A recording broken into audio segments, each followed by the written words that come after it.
vamos lá para mais um Muqueca de Política. Hoje ele disse que vai contar tudo que ele não conta lá 2 horas na Band. Rapaz, se ele já contar falou, tudo... Já falou, já se comprometeu aqui com a gente, vai derrubar tudo. Horas e horas de programa, então. Vai, daqui para quem tá aí assistindo, fica aí, ó. 3 horas de programa aí fácil.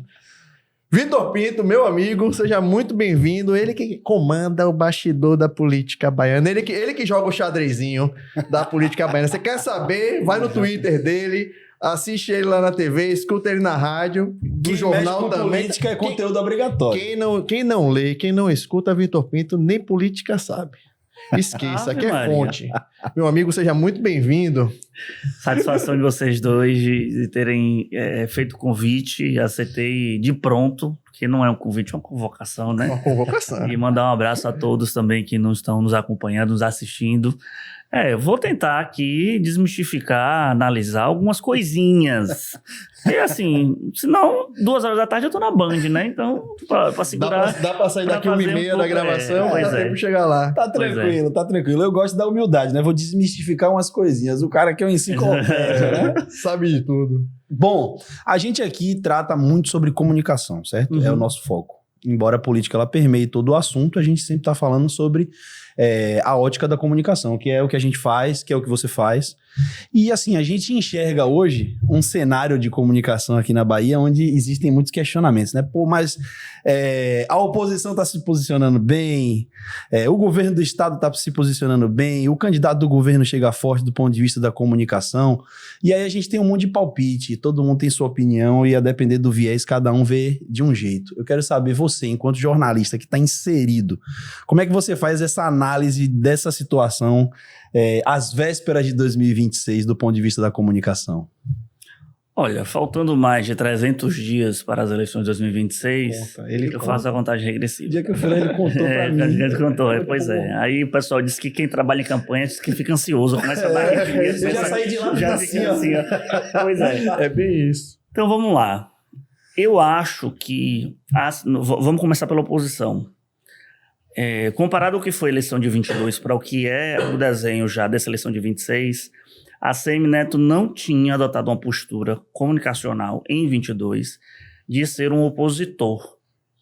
Ele tentou vender a imagem dele como um político popstar, da mesma forma como ele fez em 2012, em Salvador, etc. e tal, apostando no que Levi Vasconcelos chama da grife. A grife Antônio Carlos Magalhães, que é muito conhecida, principalmente no interior do estado, e sempre lembrada quando se fala sobre segurança pública, porque no tempo de ACM era diferente. Se a ACM fosse Bandido vivo, criava. era diferente. Sempre tinha isso no imaginário popular, principalmente de um público de média idade para cima, né? É do público mais jovem, quem tem hoje 20 anos, 25 anos, até arrisco a dizer ali, numa pegada ali perto dos 30, um pouquinho só deve recordar de ACM. Eu tenho 33, eu lembro de ACM, eu lembro de tê-lo visto uma única vez presencialmente na campanha de 2006, porque eu já tinha um jornal lá em Coité, então eu acompanhava as mobilizações, mas eu era tipo assim, um adolescente fora da curva do que os adolescentes da minha época. Eu gostava muito de política, então conhecia, sabia o que era. Então assim, eu tenho essa noção, mas minha geração e a geração anterior à minha não tinha essa dimensão do velho Antônio Carlos, então ele apostava nisso. Então era uma espécie de ACM Neto, paz e amor. Você não via um ACM Neto sendo crítico, combativo, de colocar dedo na ferida. O reposicionamento de discurso começa agora, na eleição, visando o rumo para a eleição de 2026, dos 2 últimos anos para cá, do último ano para cá, melhor dizendo, em que ele adota uma postura mais incisiva como principal opositor, fiscalizador, combativo, que tenta colocar o dedo na ferida, combativo, batendo pesado. Jerônimo dá uma entrevista, dependendo da casca de banana que Jerônimo caia, dependendo da resposta ou da pergunta, ele pega aquilo e viraliza nas redes sociais, e ele tem conseguido, em alguns nichos, chegar em alguns rincões do interior do estado. Digo isso por conversar com vereadores, assessores, colegas comunicadores, lugar em que ele nunca foi, mas que quando o prefeito faz uma pesquisa, por mais que Jerônimo possa aparecer liderando, ele ainda tem uma marcação de território oposicionista. Jerônimo, por outro lado, se aproveita, claro, da máquina, da estrutura estatal, que é potente, é um canhão você estar sentado na cadeira do governador do estado. Sim. Além de você ter um canhão no sentido natural do processo, porque você está fazendo ações que impactam a Bahia toda, a imprensa se baseia também nisso, dá lugar de fala nisso. Ele tem visitado, não saiu do palanque, até deu entrevista recente a Diogo Medrado, Juliana Nobre e Diego Vieira falando justamente disso na Salvador FM, que Jerônimo não desceu do palanque e quando ele vai para o interior, ele mobiliza a imprensa regional. Sim. E claro, e ele precisou e precisa ainda cada vez mais se fazer ainda mais conhecido. Porque Jerônimo foi em 2022 um ilustre desconhecido. Se a maioria da população baiana conhecia ACM Neto, mas mesmo assim optou por Jerônimo, Jerônimo era o candidato de Lula, era o candidato de Rui, era o candidato do 13, era o candidato do PT. Há quem, né? diga que Neto disputou contra o candidato de Lula, O candidato de Lula. Ele não disputou contra Jerônimo. Agora sim vai ser uma disputa, Vai ser uma disputa Neto versus e Jerônimo. E quando você... muito do recorte que a Atlas conseguiu fazer das pesquisas eleitorais. A Atlas, quando fazia o levantamento, era Jerônimo com apoio de Lula, né? ACM Neto sem apoio, etc e tal. Foi o fator Lula o que catapultou o Jerônimo e ele precisava fazer um trabalho de comunicação que se mostrasse conhecido. Acho que Jerônimo não chega nem aos pés do trabalho de comunicação que foi de Rui Costa no primeiro ano de Rui Costa, por exemplo. A gente fala muito isso aqui, Vitor. A gente comenta o quê? Jerônimo não tem ainda a identidade dele. Ele tem a correria de Rui, ele tem a simpatia de Wagner, mas ele não tem a marca dele. Jerônimo não é hoje um produto assim, ó, Jerônimo é isso.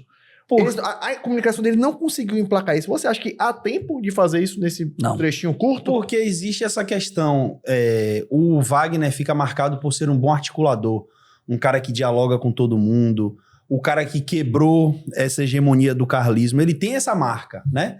Daí ele passa para Rui Costa, que chega também como Jerônimo, que era um cara que, para o grande eleitorado, não era extremamente conhecido. Não era. E ele impõe uma outra marca, o correria, o burocrata que realiza, o cara que corre. Só que a gente chega agora ao terceiro ano, né? Quase ao fim do terceiro ano, e a gente comenta isso aqui muito quando a gente fala sobre situação do Estado. Pô, qual a marca? Porque foi o seguinte, o grande responsável por transformar Rui Costa, a figura que ele é hoje, politicamente falando, semioticamente falando, é André Covello. Sim. Ponto. Sim. André Covello. Acertou em cheio. André acertou em cheio. O Rui correria, ele acertou em cheio. É o maior case. É o maior case. Se André Covello um dia renegar isso na vida dele, ele está cometendo algo grave contra a sua própria biografia. Eu acho que o maior case de André Covello chama-se Rui Costa. Ele transformou Rui em Rui Correria. Sim. Agora, né? Vitor, você Agora, rapidamente, sobre Jerônimo, faltava ou falta ainda um grande articulador Jerônimo no aspecto da comunicação, como André Covello foi, porque vamos lá, André Covello ficou 1 ano como secretário de comunicação, mas ficou aquele 1 ano ali para ver o que é que iria acontecer sobre a vida dele ainda, pelo que eu converso dos bastidores. Era uma pessoa que era de Rui, então não era pessoa de Jerônimo, e a gente sabe como comunicação tem que ser uma pessoa muito ligada a quem está na cadeira, seja de prefeito, de governador, seja de assembleia, seja de câmara, o que for. Tem que ser um cargo de uma pessoa que ouça, que você possa bater na mesa, que você pode xingar e tudo, e ser como se fosse na base de uma amizade, porque ali a pessoa está querendo melhorar, ponto. Não era isso que acontecia na relação, pelo que eu sei, de André com Jerônimo.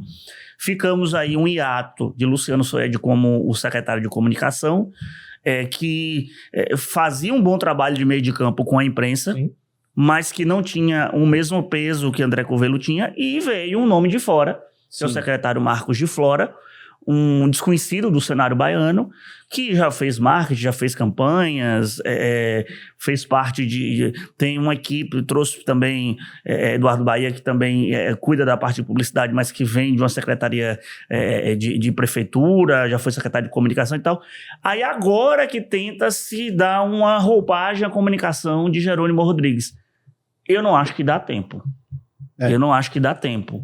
Eu acho que vai ser mesmo o que foi construído, mesmo que aos trancos e barrancos nesses últimos 4 anos. E eu acho que também vai ter essa questão de, mais uma vez, Lula ser o grande motor. Sim. E aí, E ser o puxador de voto. E aí vem a grande pergunta. Não é por isso que eles estão insistindo tanto na chapa puro sangue para você votar no 13 de cima a baixo? Você tem 2 aspectos da chapa puro sangue. O primeiro aspecto, eu acho que de fato é esse, porque você vai ter 2 governadores que conseguiram eleger seu sucessor, que conseguiram ter boas avaliações, que são, principalmente Wagner, assim, ligados à estratégia política, à articulação política. Você tem essas 2 vertentes. A gente pode ter um movimento inverso dos senadores puxarem o governador. A Bahia normalmente era o contrário, né? O governador puxava os 2 senadores, essa era a lógica. Numa tática carlista que já foi feita de Paulo Souto, ACM e César Borges, não esqueçamos disso. É fácil o que eu digo, mas não faço o que eu A regra faço. não foi criada agora, Não né? faço o que eu digo. Pois é uma regra antiga, é uma popular. Tem que replicar. Aí eu lembro que era 2002, se eu não me engano. Foi o trio que toca a Bahia, é o trio da vitória na boca do povo. Isso aí. É Paulo Souto, ACM, César Borges, o trio não pode parar. Então pega essa essência que era os senadores, os governadores fazendo uma trinca, vai tentar fazer essa trinca. Sim. Né, Só que dessa vez os senadores ajudando os senadores ajudando demais, porque Rui é quem está bem hoje do grupo petista, do grupo do governo do estado. Quem tem voto mesmo, todas as pesquisas mostram isso, é Rui Costa. É incrível, por mais que Rui não seja uma pessoa simpática, por mais que Rui, eu tenho amigos que falam assim, eu nunca vi a cor dos dentes de Rui, porque tipo assim, é difícil o Rui Costa dar risada. Por mais que Rui tenha atritos com a classe política, principalmente os deputados, etc e tal, pegou na população, pegou essa correria. São Esse coisas é o que primeiro aspecto. acontecem, né, do ponto de vista da comunicação, e eu acho que a explicação maior é essa, que assim, apesar de ele ser tudo isso que você falou, e a gente sabe, a gente que convive no meio sabe, mas assim, para a população, ele conseguiu passar uma imagem de realizador. Sabe? Assim, aquele cara que... Não, inclusive as obras que Jerônimo inaugura hoje foram idealizadas. Jerônimo não começou nenhuma e não entregou nenhuma. Se você fizer pesquisa, você vai ver que as pessoas consideram ele um cara, teoricamente, que não é muito político. Sabe? Técnico. Não é aquele cara que tá ali pela política. Todo mundo enxerga ele como um o cara que chega técnico. batendo nas costas de todo mundo. Então até esse mau humor dele foi uma coisa que fez bem. E verdade seja dita, ele pegou a bucha de canhão, porque ele pegou o governo com Bolsonaro na presença. Não, pra pegou ele era o pior. Temer como presidente da República, e depois Bolsonaro como presidente da República, e Jerônimo não pode reclamar de nada. Ele só teve 2 anos Não, de ele Dilma. teve o pior dos mundos, porque veio o cara que eles estavam brigando, batendo de frente, e depois um opositor. E o segundo aspecto da chapa puro sangue, Lula está preocupado com o Senado, a configuração do Senado. E essa configuração do Senado, você tem ali um Ângelo Coronel que, como a gente costuma falar, é lailô, né? Conversa com todo mundo, é lailô.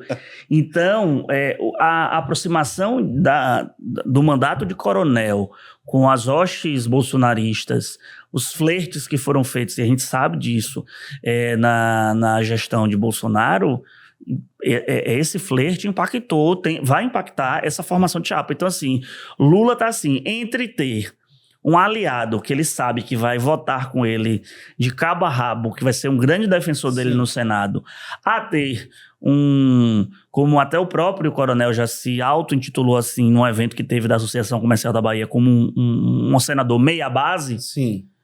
É melhor ter um base inteira do que ter um meia base. Então, por isso que pode ter a existência do nome de Rui Costa para o Senado. Até porque, assim, eu não sei qual a sua visão quanto a isso, mas eu enxergo que a direita ela vai investir muito no Senado, em todo o Brasil, e que existe a possibilidade de eles fazerem uma quantidade muito grande de senadores. Então, a gente sabe que o Senado é quem vai regular governo, eu STF acho que e afins, né? Lula trocaria um senador por 2 governadores tranquilamente, sabe? Assim, sim. Porque hoje o risco para o próximo governo, seja de esquerda, seja de direita, é como vai ficar a composição do Senado, porque a gente vai ter a renovação dos 2 terços. Exatamente. Então, a renovação é maior. É muito Dessa maior. vez É muito maior. E dependendo do grau, impeachment de ministro do Supremo, impeachment de presidente da República. Eu acho que é justamente por onde a direita está pensando em se fortalecer, justamente para ter controle desse tipo de ação, né? E aí, assim, é o que você falou, é muito importante aqui, talvez, fazer essa chapa puro sangue, e isso passe muito mais por fora de preferências pessoais, mas sim desse alinhamento aí de ter esses 2 senadores, né? E os demais candidatos? Marcel Moraes parece que você tem Gabriele que Marcel pode. Diz ele que é. Mas eu acho que vai precisar ainda ter um entendimento do TRE. Gente ensaiando. Você acredita que Roma vem para vice ou Roma é Senado? Senado. Eu acho que Roma é Senado. E o outro nome do lado de lá de Neto é Marcelo Nilo?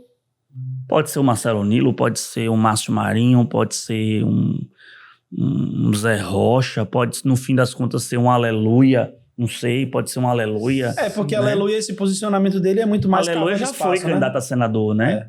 Aí ficariam então, 2 2010. bolsonaristas. Se fosse Roma e Aleluia, ficando 2 bolsonaristas de fato para disputar o Senado lá de No lá. Novo, né? Para dar uma ideia de ser um direita diferente, uma direita não tão bolsonarista assim, em tese, né? Que o pau tá quebrando, inclusive, sobre o Novo, né? Porque... Sim. Quando saiu a pesquisa, se eu não me engano, foi a Paraná Pesquisas que saiu com o nome de Aleluia. Muita gente foi pego de surpresa, e depois foi que ele confirmou que ele era pré-candidato a governador da Bahia. Então, é um cenário que o desenho de Neto é para vice e para a segunda cadeira do Senado, porque eu acho que a cadeira de Neto para governador e de Roma para o Senado, eu acho que é o desenho já posto. Já tá montado isso aí, né?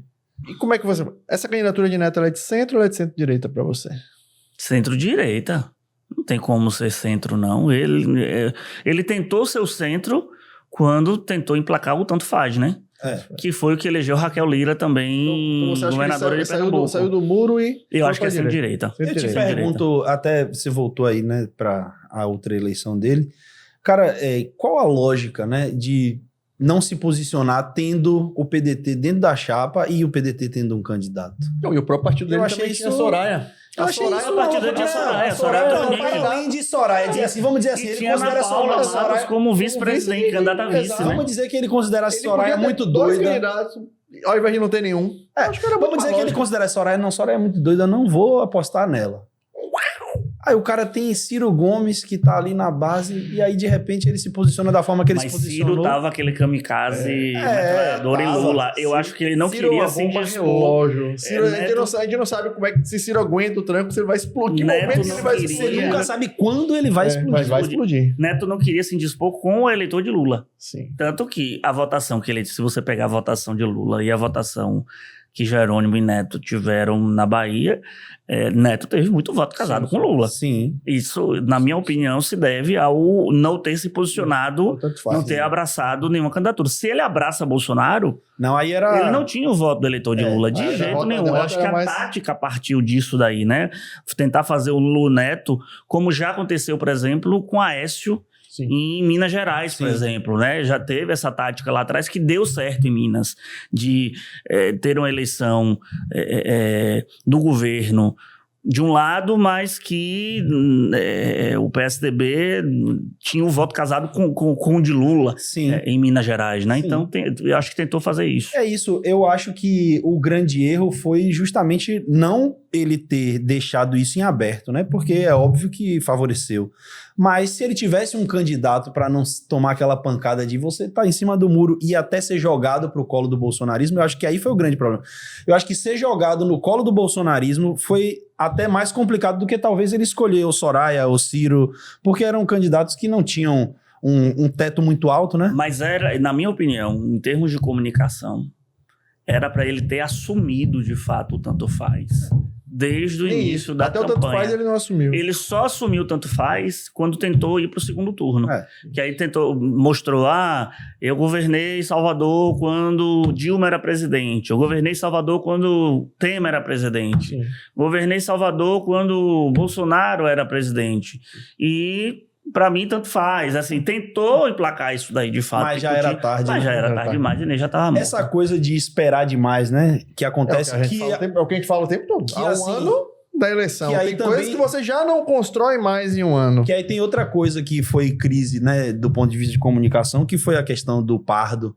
Que, porra, eu costumo conversar com a galera e falo, cara, às vezes ele poderia ter enfrentado a questão de frente sem fazer como ele fez, de dizer que o IBGE estava errado, mas sim de, não, eu não vou ter nenhum privilégio, eu não vou ganhar nada mais. Relativizou isso Mas só relativizou. na disputa do segundo turno. Exato. Não dava mais tempo. Exatamente. Então, assim, essa coisa de você adiar conflitos Não e adianta confrontos... comunicar bem. Se não é tiver péssimo. tempo, E eu esqueça. lembro que péssimo. eu acho que foi a campanha de Roma que lançou ali o gabinete do ódio ali e tal. O afroconveniente. Não, teve o afroconveniente e tinha um sambinha. Eu sou negão e a culpa é do IBGE. Troca o diretor do IBGE. Troca o diretor do IBGE. Porque é uma fala em um lugar onde ele estava confortável, que era na casa dele, e o cara bate de frente Foi. para falar do IBGE. Assim, aparentemente não me parece ser uma orientação profissional. Parece mesmo que o cara resolveu ir de peito aberto e falar, né? Ouviu alguém, achou bonitinho e foi. Porque Que foi o que Zé Ronaldo fez em 18 também no debate da TV Bahia. Enquanto o Neto falava com ele para não abraçar o bolsonarismo em 18 e não abraçar Bolsonaro, quando chegou no último Ele foi lá debate, Zé Ronaldo pediu voto para Bolsonaro. Aí Neto, eu lembro que Neto saiu espumando daquele debate. Falando de Zé Ronaldo, vice de Jerônimo, você acredita Esse nisso? falatório de que ele pode se filiar a um PDT, a um PSD. Ronaldo já teve um flerte muito pesado com o PDT. Eu nunca esqueço que eu flagrei em Brasília, no fogo de chão em Brasília, na época que ele estava querendo ser o vice de Neto e tal, aquele ano de 2020, aquele ano de 2022 foi maravilhoso. Maravilhoso. Que saudade de Que 2022. saudade de 2022. Mas 26 tá chegando. Mas eu acho que não vai ter 26 tá tantas chegando, articulações como foi em 22. 22 foi pesado. Eu lembro que eu estava no Congresso e aí uma criatura que era baiana e conhecia as figuras baianas falou assim, me ligou, Vitor, oi, tu tá em Brasília, tu tá no Congresso? Eu falei, tô. Pega um Uber daí, um táxi daí agora e vem pro fogo de chão. Eu falei, por quê? Porque eu vi aqui que tem uma mesa aqui com Zé Ronaldo, Lupe, Léo Prates, a galera de feira tá conversando com o Lupe. Zé Ronaldo vai acabar indo pro PDT para ser o vice de Neto.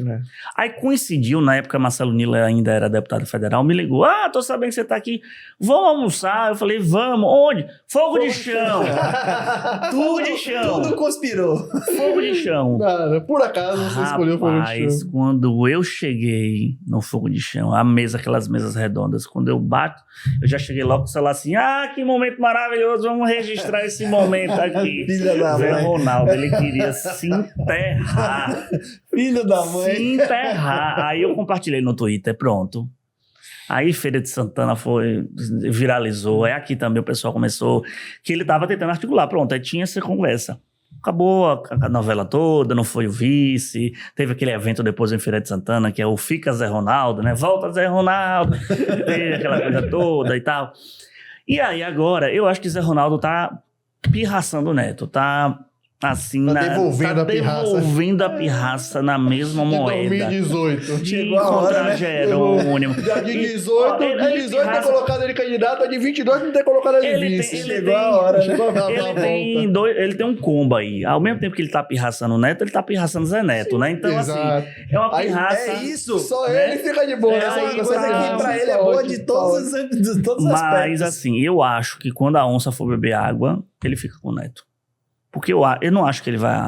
Na bola dividida, ele não. Porque eu acho que ele não vai sair da prefeitura de Feira para poder ser Também candidato não à acho. majoritária. Eu também não Foi uma acho. eleição muito suada e sim. muito acirrada para depois ele entregar no colo de Pablo Roberto, por exemplo, e fazer o que ele já chegou a fazer com Colbert, por exemplo, ali em 18, sabe? Então, assim, eu acho que foi muito suado. Foi a eleição Ele mais... já fez isso em 18, vai fazer mais uma fazer vez, de fica novo, ruim. apesar de que o povo de Feira tem um carinho enorme por ele, mas fica um negócio Agora complicado. você falou do negócio aí que eu acho fantástico que você faz. Você foi lá e colocou no Twitter. Que história é essa Paulo você só com gosta esse de Twitter? confusão, se Não, prepare. Você com esse Twitter, você viraliza mais do que o Elon Musk. Tudo que gera Jogou confusão o ele negócio. gosta. O que você faz? Qual é a sua regra dali? Porque hoje na Bahia você tem um dos que mais agitam esse estado. De Twitter, tem que, por favor, ser referência. O que você faz que as pessoas consigam entender? Porque Se usa muito pouco o Twitter na Bahia. Se você for pesquisar e procurar as pessoas, pouca gente usa, pouca gente tá lá alimentando o dia todo. Mas comparado ao Instagram, comparado ao Facebook. Mas você está lá e você sabe comunicar e você sabe render a resenha ali. Olha, eu uso o Twitter desde 2009. Desde 2009 eu uso o Twitter. Antes de vir pra cá para ser estudante de jornalismo, eu já usava Twitter. Eu sempre amei o Twitter. Eu achava o conceito do Twitter que era o que é que você tá fazendo agora, né? Sim. Então, assim, e era bem menorzinho a quantidade de caracteres. 140 caracteres. Mas esses 140 caracteres ou é porque nada. na concepção, o Twitter, você mandava um SMS. É. E aí você mandava um SMS para um número do Twitter e aí publicava na sua... publicava. Então, tem todo um conteúdo. O Twitter, ele é fantástico. Ele é uma ferramenta, assim, amo. maravilhosa. E pouca eu gente nunca larguei. Teve uma crise do Twitter, que o Twitter, todo mundo achava que o Twitter ia acabar. Eu nunca larguei, nunca soltei a mão do Twitter. Mesmo Twitter agora, soltou com a Elon sua mão. Musk, agora também eu não solto a mão do Twitter. E nem o Twitter E aí eu sigo. Rapaz, assim, deve ter barbaridades da minha época de mais jovem, 2009, né? Eu comentando Você nunca se preocupou novela. na parada? Eu comentando novela, algumas coisas, às vezes o pessoal pesquisa e acha, menina, esse negócio que eu falei, opa, não existe mais. Não tem nada. Fiz ata notarial, não existe uma mais. pessoa que não existe mais. Aí novela, música, falava da escola e tal, mas eu sempre dava opinião. Quando tinha debate, eu comentava no debate, eu fazia aquele negócio da hashtag dos sim. debates, sempre fazia isso. Eu lembro que teve, não sei se foi da eleição de 16 ou foi a eleição de 18, que eu lembro que Felipe Freitas, hoje secretário de Justiça e Direitos Humanos, ele compartilhava meus posts do Twitter, né? e falou assim, gente, acompanhar debate, acompanhando a sacada de Vitor é maravilhoso aqui na Bahia, porque assim, recomendo e tal. E aí ali, além de ser, vamos colocar assim, um ponto de desova de todos os conteúdos que eu gerava, no BNews, quando eu estava como repórter do BNews, compartilhar os links e tal, eu também dava minhas opiniões, eu provocava também as fontes, eu marcava as pessoas e tal. Eu me aproximei de muitas fontes nacionais por causa do um Twitter. encurtador de caminho absurdo. Agora, né? o meu ponto de virada do Twitter e que eu transformei como se fosse um veículo de comunicação foi na pandemia. Eu já fazia um trabalho no Twitter de publicar algumas coisas, até algumas coisas exclusivas, isso já me deu tanta dor de cabeça lá no BNews na época. Mas assim... Por que você publicou no Twitter? Publicou aqui no Aí às vezes eu fazia assim, eu publicava a matéria no BNews e depois eu publicava no Twitter. Aí quando chega, não, eu publiquei primeiro no BNews, se o seu link não viralizou, meu querido, problema é seu. Eu não posso fazer nada. Então, ali na pandemia, eu postava muita coisa, porque eu virei, se eu já era um workaholic, eu tripliquei o meu modo workaholic na pandemia, porque eu era uma pessoa que saía de casa às 5 da manhã e só voltava às 10 da noite. Eu passava o dia inteiro fora de casa, faculdade, de direito na época, etc. E tava brincar de fósforo. Do nada você fica 24 horas dentro de casa. Eu tinha uma televisão na Globo News, outra televisão na CNN, era ouvindo uma rádio, um computador aqui, e eu só dormia 3 da manhã depois que o Diário Oficial virava para saber quais eram as novidades que iam ser dos decretos, justamente para sair na frente e ter uma apuração. E teve a eleição de 20 também, que foi uma eleição em meio à pandemia, e eu me picava eu nunca esqueço.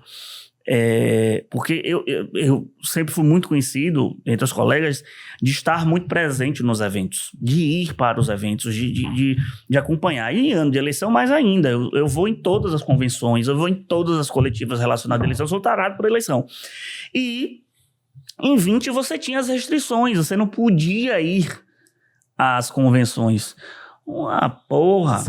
Quando eu sabia onde era, eu nunca esqueço. Máscara, álcool gel, vamos lá. Convenção, no mesmo dia que foi, tivemos as convenções assim, restritas, mais abertas, que foi na época a de Bacelar, que foi na Boca do Rio, a de Olívia Santana, que foi aqui no hotel aqui, e as mais restritivas foram a de Major Denise e a de Bruno Reis. Foram lives, A de Bruno Reis, que foram lives, mas assim, a de Bruno Reis, eu lembro que foi no Gran Hotel Estela Maris.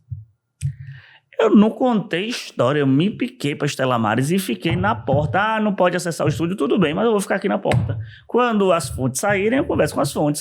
Aí a gente via a movimentação, Sim. quem tava entrando, quem tava saindo, etc. Tudo isso é notícia de bastidor, né? E eu lembro que teve um evento, não sei se foi a convenção de Bacelar, que coincidiu de ser no mesmo dia da convenção de Major Denise.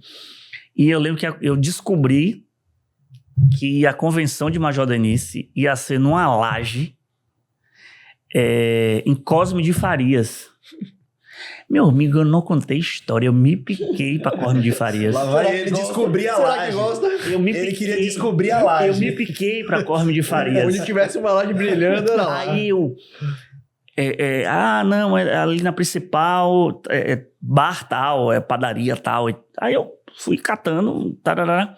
Quando eu chego, eu falei assim, e agora pra descobrir que laje é essa que vai ser essa convenção? Deus é muito bom comigo.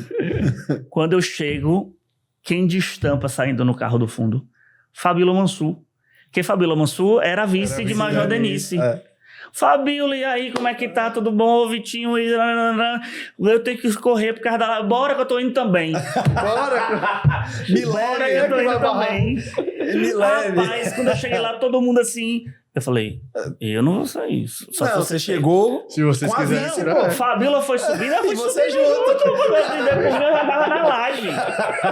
Aí eu lembro que Yuri tava na lugar de campanha, né? destaque. Yuri... Eu esqueci o sobrenome de Yuri. Não, é Yuri Almeida, não. Yuri que foi do À Tarde e que foi pra Brasília. Brasília. Yuri. Abreu, não. Não, Yuri Abreu é repórter. Eu esqueci o sobrenome de Yuri. Mas assim, aí Yuri, eu acho que Yuri era o responsável pela campanha. Vitinho, eu falei assim. Aí alguém, Éden tava, falou assim: não, deixa a Vitor. Eu falei: não se preocupe, não. Eu não vou postar foto, dizer que eu tô por aqui agora, que senão eu sei que vai ser um ciúme. Mas eu queria acompanhar a. Yuri Silva. Aí eu queria acompanhar a convenção daqui e tal. Oxi, maravilha. Do lado de Jacques Wagner, fofocando o tempo inteiro. O único jornalista que foi. E eu fofocando do lado de Wagner o tempo inteiro. Elice chegou depois, conversando. Sabendo de tudo. Foi a mesma coisa quando aconteceu. A outra que foi muito engraçada, que foi nessa eleição de 20. Foi 20, que foi a eleição que o Colbert se elegeu. Eu morei em Feira de Santana no segundo turno. Eu estava como editor ainda de política do BNews e eu falei assim, não, depois de vários anos, Feira de Santana tem segundo turno. A gente vai mandar repórter para Vitória da Conquista, para cobrir lá o segundo turno em Conquista, mas em Feira de Santana eu vou ficar em Feira. Meu irmão morava em Feira, então assim, eu vou passar a campanha toda em Feira. E aí foi ótimo ter vivenciado essa campanha de Feira, porque eu frequentei o QG de todas as candidaturas, de Zé Neto e de Colbert. Então eu tava ali todo evento que tinha eu ia, e o pessoal assim, oxe, aqui em Feira, eu falei, claro, tem que cobrir Feira. Aí eu nunca esqueço. Teve a última carreata de Colbert e a CM Neto ia participar dessa carreata. Eu falei assim, não, tenho que entrevistar Neto. E eu já tava no modus operandi, já tinha as expertises de como funcionavam essas coberturas de rua. Eu falei assim, eu tenho que ter uma aspa de Neto, eu tenho que pegar uns offs de Neto, etc e tal. Eu lembro que foi na Noite Cerqueira. A carreata saiu de um shopping que tinha ali na Noite Cerqueira. E o pessoal tava assim, não, porque Neto já vai chegar e já vai subir porque ele tá atrasado, porque tá tudo engarrafado, etc. Eu falei, não se preocupe, eu já sei como é que a banda toca, já peguei Colbert aqui, já fiz uma entrevistazinha com Colbert, mas meu negócio é Bruno e Neto, e Roma também na época. Quando eu vejo a movimentação, assim, entre os carros lá longe, eu falei assim, Neto tá vindo ali. Eu vou já tentar pegar Neto na chegada. Dite certo. Aí eu vi Neto chegando, aí Neto já conhece, né? Aí eu fui entrevistando o Neto, Quando eu dei por mim, eu já tava em cima da bolera da caminhonete. Mais uma. Entrevistando o Neto. Meu filho, só foram eles subirem. A caminhonete saiu. E você foi. Porque era eu segurando em Neto e Neto segurando em mim, a gente se equilibrando para ele terminar de dar a entrevista. E ali eu aproveitei e puxei Bruno rapidinho, peguei uma sonora de Bruno, peguei uma sonora de... E foi assim, eu falei assim, não, minha gente, a cena, alguém era pra ter filmado, era um segurando no outro pra ser aquele... Porque a caminhonete saiu, porque a carreata precisava sair. Ele tanto sobe se na a- laje se alguém- quanto sobe na caminhonete, sem problema. E se alguém filmasse, ia dizer que tava apoiando a candidatura. Ah, do duvidar, Ia né? ficar- Mas ali era correndo atrás de pegar uma Mas- declaração. Não, ia ficar de apoiador, pô. Você tem Imagina. essa grande vantagem, né? Porque você conversa com todos. Eu busco conversar Você com todos. busca informação com todos. Não é aquele jornalista que cobre política que acaba só E eu tenho ouvindo. duas histórias de lá, 22 também. Então, você tem essa vantagem. Você consegue juntar essas duas coisas e de fato, tirar a sua Porque as opinião. informações chegam, Sim. Só chegam às vezes, quando... Aí, só os assim, detalhes, né? Aí essas você vai- curiosidades, esses bastidores, essa questão pitoresca, algo engraçado, uma tirada de ironia, aí eu uso bem o Twitter. Sim. Aí eu tento Aí a usar hora isso que você- muito bem o Twitter, sabe? É esse off. Às vezes eu antecipo informação no Twitter e digo que vou aprofundar depois na Rádio Band News. Então, teve um pouco isso. A eleição de 22 foi bite, minha né? grande virada dessa referência. Aí tem dois casos, por exemplo. A disputa da vice de Neto. A gente brincou, inclusive, ontem, durante uma entrevista, recentemente, durante a entrevista, com o Diogo Medrado, Diogo tirando sarro falando isso do Twitter. Falando assim, rapaz, Ana Coelho descobriu primeiro que ela ia ser Por você. vice de Neto por você, porque aí Ana conversou comigo depois, falando assim, eu estava no exterior, em uma viagem internacional, e do nada começa a brotar no meu WhatsApp um print de um tweet seu, que nada mais era do que um emoticon de um coelho. Eu publiquei um emoticon de um coelho. O enigma. E aí as pessoas começaram a matar a charada que ia ser alguém ligado à família Coelho. E que ia ser Ana Coelho, a vice de Neto. Porque Juntaram pouca as gente... duas maiores famílias, as Quase ninguém Magalhães sabia, Coelho, e eu né? tinha publicado no Twitter na época, que Ana Coelho estava afiliada a Republicanos. Nem ela sabia que ela estava afiliada a Republicanos. Porque foi uma articulação de Tiago Corrêa, Sim, o sim. marido dela, que era deputado. Sim. É, Aquela eleição era a Ana ou Gersino? Que também tinha Gersino. teve Gersino, Teve essa mas no Só- fim das só contas... foi sondado o Gersino, não chegou a ser, Chegou não, a ser né? sondado, foi. Mas quem Neto queria era a Ana. Era, porque Pô, tinha uma mulher... aí teve essa... todo o processo. E nessa confusão, as fontes falavam assim, ó, cheio de SW4 aqui. Aí eu até brincava também, falei assim, quando tem concentração de SW4 em qualquer lugar, ainda mais se for SW4 preta, Aí você tem deputado federal, você tem deputado estadual, você tem presidente de partido, é porque tá tendo reunião das grandes. Eu me picava pra sair da União Brasil. Aí eu lembro que teve em uma dessas fatídicas reuniões, eu cheguei, todo alinhadinho, peguei, eu já sabia que era primeiro andar, fui pro primeiro andar. Eu entrei no partido, ninguém barrou, ninguém perguntou pra onde, eu entrei, assim, como quem, assim. Aí, tipo assim, Marcelo Nilo saía, oxi, tá fazendo o que aqui? Eu falei, cachorro com a porta da igreja aberta, vai entrando. Aí o Mar Nascimento, e aí eu pegava E vai conversando o e vai clima. entendendo. Até que chegou um horário que Lilian, que é a secretária de Neto, falou assim, ó, gente, a gente vai precisar fechar aqui se quiser ficar aqui na recepção, pode ficar lá embaixo, etc e tal. Eu lembro que eu fiquei até 11 horas da noite, eu só saí depois que eu falei com a CM Neto.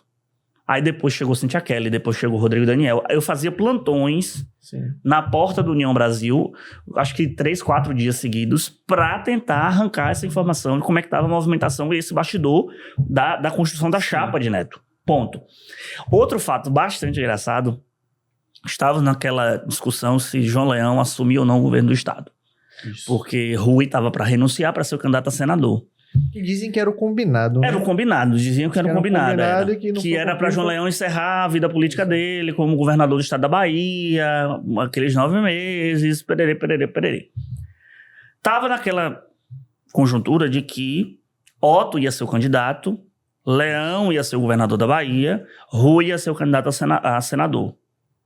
O vice ia ser alguém do PP para ser indicado, poderia ser Carleto, teve aquela discussão toda, etc. Porque João Leão não podia mais ser candidato a vice, porque já Isso. tinha sido vice 2 vezes.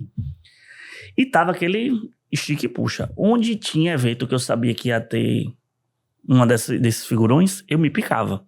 Eu lembro que eu me piquei, fui pro GAE, que teve uma premiação no GAE Batizado de boneca, você e aí eu descobri que Otto e Coronel iam ser homenageados nesse negócio do GRAE. E aí não tinham convocado a imprensa para poder participar, mas eu me piquei, aí o pessoal teve que me liberar. E aí me liberou, e aí eu conversava com o Coronel, conversava com o Otto, onde eu sabia que Wagner ia estar, eu me picava para poder tentar... E aí, nesse dia dessa história, eu estava na Assembleia, frequentador nato da Assembleia, né? Paulo, principalmente, que me conhece a longas datas, sabe que eu sou um... O café de lá é bom. O cafezinho é maravilhoso. O café de lá é maravilhoso. E aí eu não vou pro senso comum. Qual é o senso comum da Assembleia? Acompanhar a sessão. Não. Eu vou pra Assembleia para frequentar os gabinetes, para frequentar as comissões, para almoçar no restaurante. Eu faço algo assim, fora do que seria o lógico, né? O convencional, que é ficar ali só para acompanhar a sessão. Não. Sim. É como eu fazia na Câmara de Vereadores quando eu era setorista. Eu chegava na Câmara de Vereadores 1h30 antes da sessão começar. Porque eu pegava de boa todo mundo que estava chegando para a sessão. Eu pegava várias conversas maravilhosas dos vereadores na antessala da Câmara. Mas vamos lá. E resenhas homéricas. Aí me liga uma criatura. Não, uma pessoa me manda uma mensagem. Vitor, Otto está na CEPLAN. Vai conversar com o João Leão. Eu falei, eita, vai sair a definição. Vai sair a batida do martelo. Será? Como é que tu sabe? Eu vi o carro de Otto aqui no estacionamento da CEPLAN. Eu falei, mas eu vou precisar confirmar. Aí, na época, Cadu era o assessor, né? Cadu não vai mentir dessa história. Aí o Cadu soube que Otto tá aí fazendo a reunião na CEPLAN com o João Leão. Aí Cadu, não. Imagina. Não. Jamais. Nada disso. Tá doido. Cadu, como assessor, tava querendo fazer. Cadu sabia que se eu soubesse eu ia bater lá.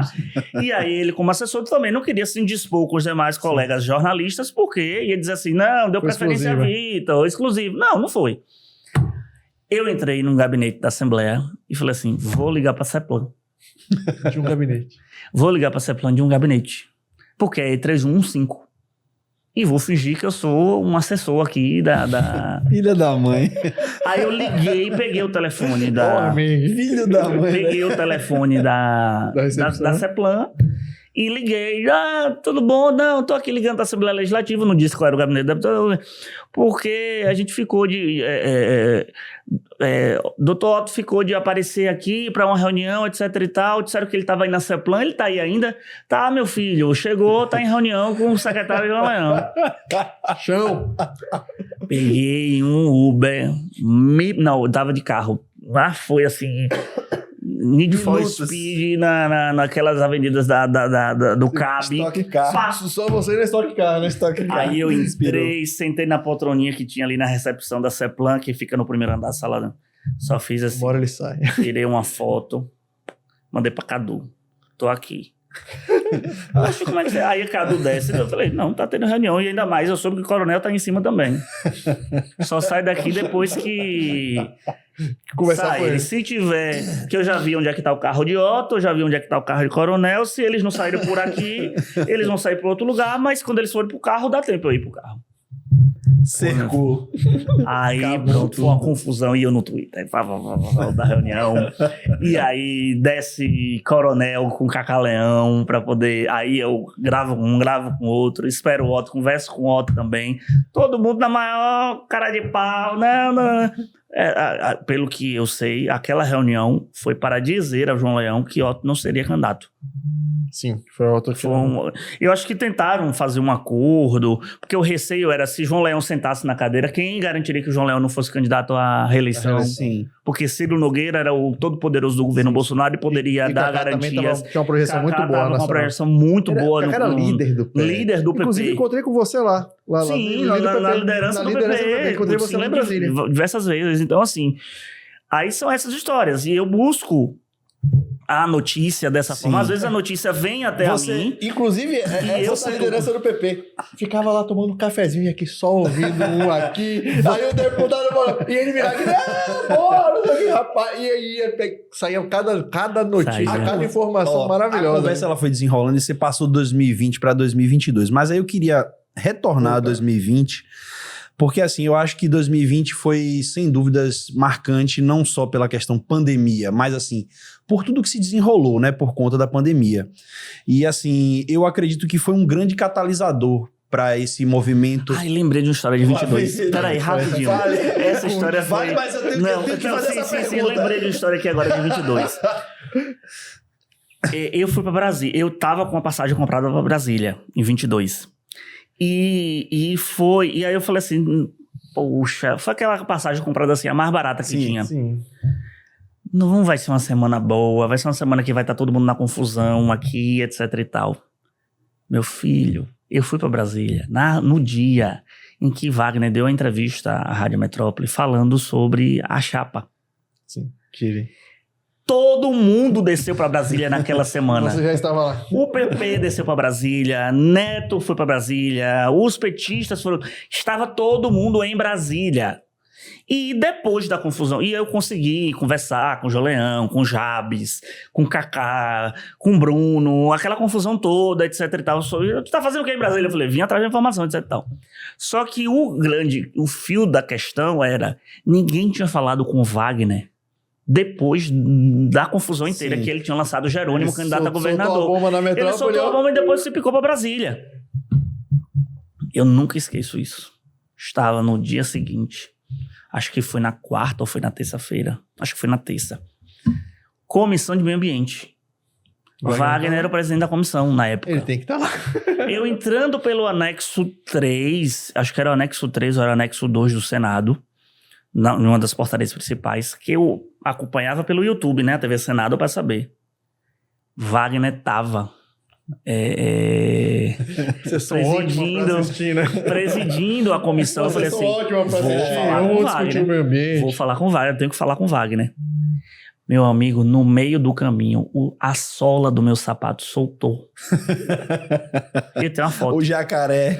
Eu saí me arrastando meu pé pro meio do Senado, pro meio do salão do Senado ali, até chegar na comissão do... Não se pode perder essa oportunidade. Não, eu falei, descalço eu não vou ficar, né, no Senado. E sair pra poder providenciar um sapato, pra depois voltar também não, né? Não. Fui arrastando meu pé até a porta do Senado. Aí ele chegou pra falar com o Wagner, vamos aqui. Não, aqui tá bom. Aqui tá ótimo. Rapaz, tava eu e Vera do Estadão querendo falar com Wagner. E terminava a sessão e Wagner não saía. Wagner foi pro diabo de uma sala. Eu falei assim, aquela sala deve ter alguma saída por outro lado. Eu tô lascado. Até que Wagner saiu. Aí me reconheceu, né? Conversou com Vera. Eu falei assim, não, eu quero gravar com o senhor. Aí eu, com a câmera. Não, gravar com o celular. Não, para saber do senhor, essa repercussão que teve, etc e tal. Foi que veio o videozinho. Leãozinho, me perdoe, me desculpe. Aquele vídeo que viralizou. Sim. Ele confirmando toda a situação que ocorreu e pedindo perdão a Leão e a Cacá Leão, mas que para o PP foi recebida a mensagem de Wagner como se fosse uma ironia. Sim. E aí Leão e Jabes depois me disseram que o vídeo foi a gota d'água para o rompimento. Para o rompimento com... O cara sem sapato. Você que viveu, o que de fato aconteceu naquele momento, assim? Porque eu conheço várias versões. Moema mesmo tem uma versão que... De que Wagner chorou, estava na casa dele, e que Kaká estava fazendo terrorismo, porque Filipão queria comer as galinhas do Palácio de Ondina. O que de fato aconteceu? Eu acho que correu-se o risco de, uma vez sentado na cadeira, João Leão ser seduzido pelo poder e lançar uma candidatura. Que ele poderia dizer que era legítima, era mais uma candidatura Sim, como o PP vinha forte. Como o PP estava muito alinhavado com o bolsonarismo nacionalmente, eu acho que houve esse receio. Sim. E Wagner, que é um... A gente não entende o que passa na cabeça de Wagner. Mas Wagner chegou, sabe, é isso. Sabe jogar o jogo. Sabe. Mas assim, era essa história do vídeo de Jacques Wagner que viralizou e pra tudo quanto é canto. E no Twitter, mais ainda. Quase me custou uma demissão, inclusive. Quem diria que esse vídeo foi gravado com um sapato lascado? Esse vídeo quase me custou demissão, porque Zé Eduardo ficou puto comigo, porque achou que eu publiquei o vídeo no meu Twitter antes de ter publicado no BNews. Mas não, eu fiz a matéria, mandei pro BNews, o BNews deu, e depois depois eu publiquei o vídeo no Twitter. Eu não tenho culpa se foi o link do meu Twitter que viralizou.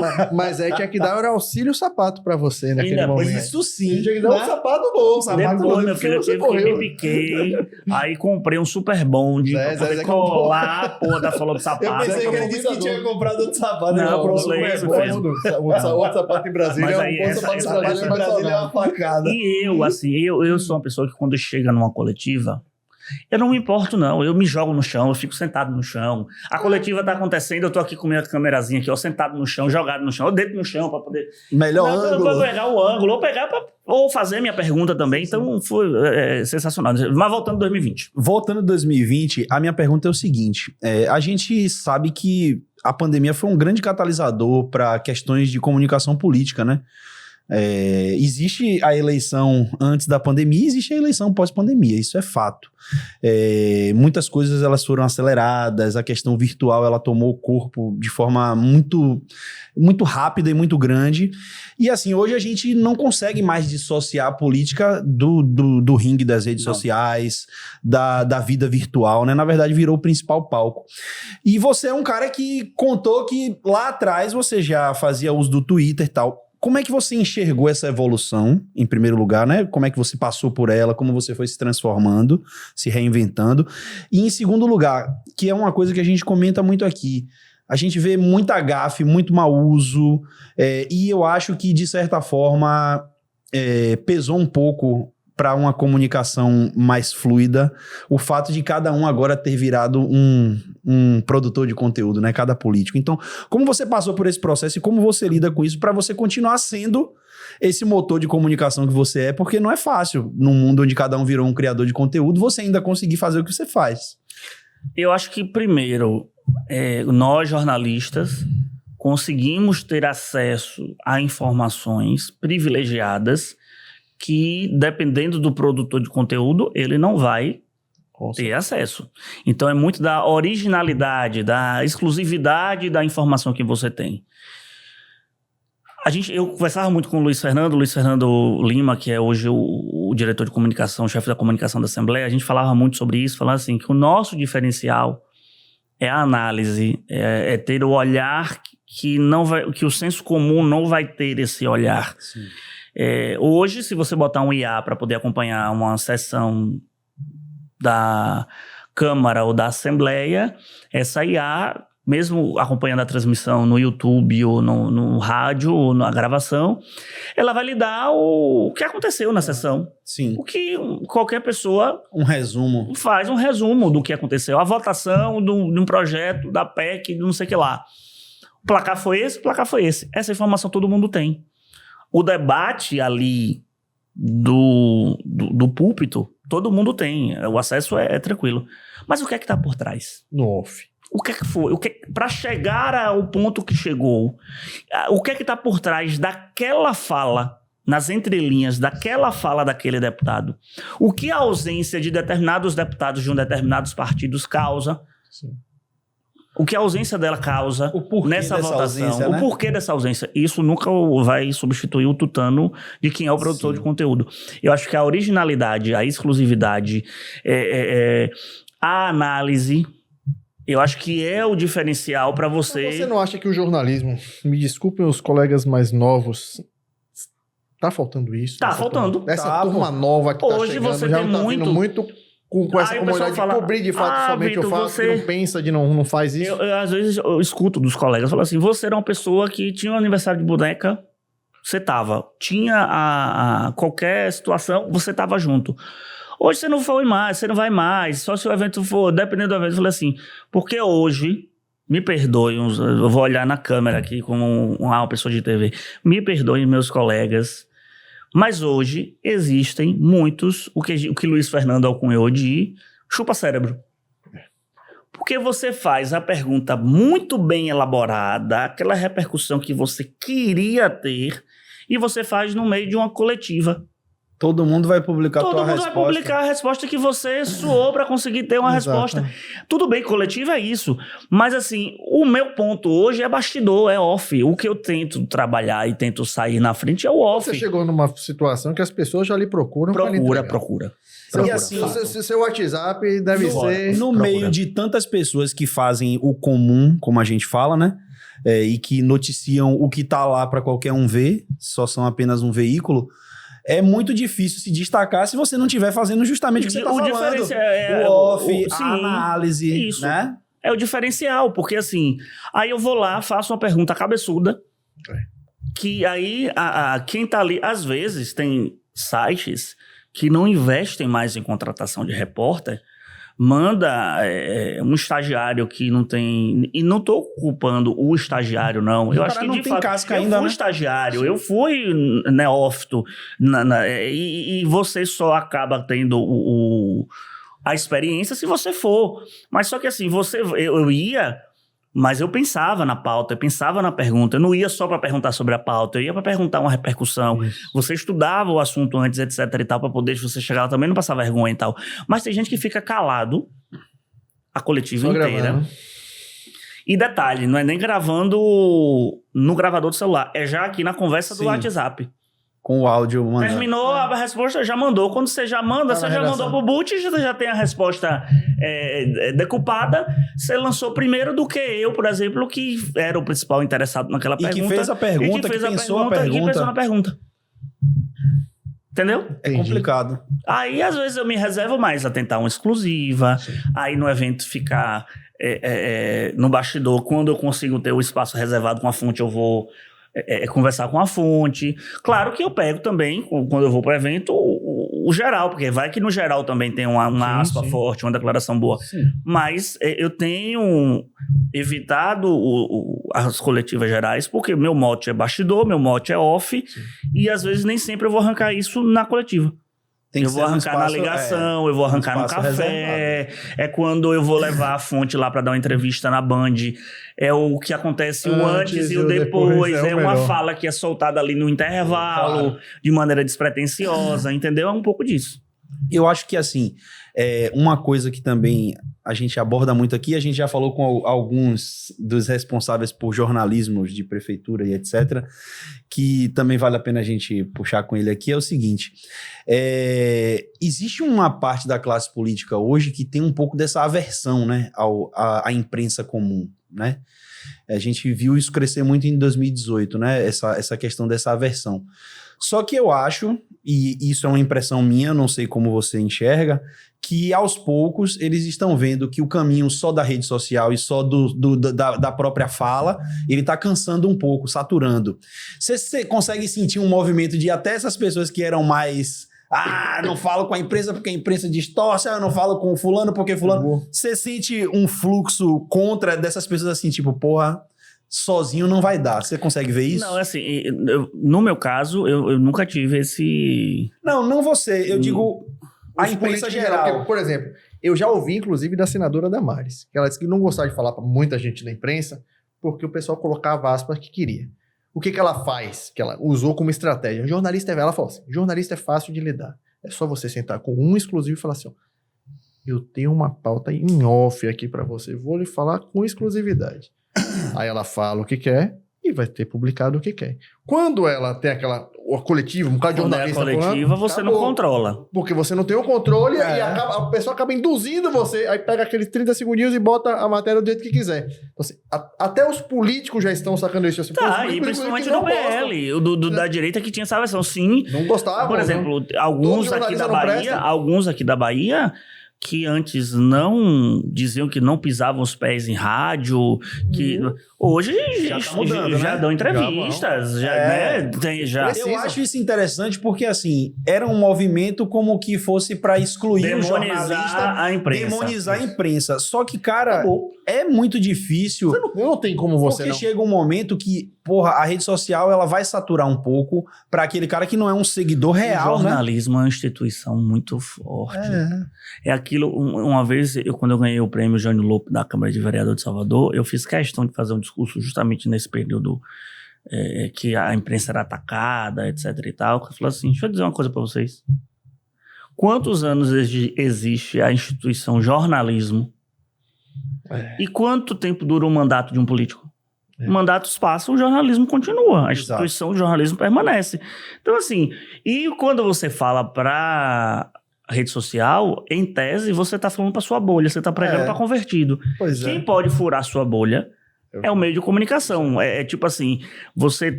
Hoje, Rádio Band News, eu estou apresentando um programa na Rádio Band News. Por mais que eu tenha dimensão por meio do Ibope, qual é a classe econômica que está me ouvindo, a faixa etária, se é homem, se é mulher, etc. Você consegue ter o perfil médio do ouvinte, mas eu posso estar tendo ouvinte em Feira de Santana, posso estar tendo ouvinte que não necessariamente é da classe média que está ouvindo, etc. E às vezes quando chega em entrevistado ali, você fura a bolha. E a pessoa que não lhe conhecia, porque não lhe seguia na rede social, ou só seguia, ou só ouvia falar, vai ter uma outra visão sua, pode ter uma outra visão sua, você pode até conquistar. Eu lembro que Assis, que foi prefeito de Coité, eu lembro que fiz uma entrevista na época, a campanha de 12, foi o ano que ele ganhou a eleição, e a gente fez uma entrevista com ele na Rádio Sabiá FM lá em Coité, e eu nunca esqueço o final da fala dele. Ele falava assim, eu trocaria qualquer comício por uma entrevista em uma emissora de rádio. Aí eu, por que Assis? Assis é do PT. Eu falei, por que Assis? Aqui, eu tô entrando em casas, carros, locais de pessoas que nunca pisaram os pés numa campanha eleitoral, não foram para uma carreata. E eu consigo até penetrar lares de pessoas que não votam em mim. Ou que nunca pensaram para mim, mas intrinsecamente, assim, involuntariamente, sintonizou e deixou ali e começou a ouvir. E tem uma grande questão envolvida que é o seguinte, por exemplo, se o ouvinte ele gosta de você, ele às vezes vai ouvir o programa por você, mesmo que seja um opositor. Sim. Entende? Sim. É como um conhecido levar alguém dentro da sua casa, cara. E assim, eu acho que... Te apresentar alguém. Diminuir o poder que isso tem beira a ignorância. Não, um tiro no pé. Beira a ignorância. E assim, Vitor, pra você, qual é o papel do jornalismo político dentro de uma campanha, dentro de uma assessoria? Quem tá aí assessorando um político e não consegue entender esses caminhos, a importância disso? Qual é o papel hoje? E qual o grau de importância de qualquer político? O jornalismo político, assim, as pessoas ficam avessas à política e, por um tempo, a gente tem visto um crescimento maior pela procura do consumo do jornalismo político.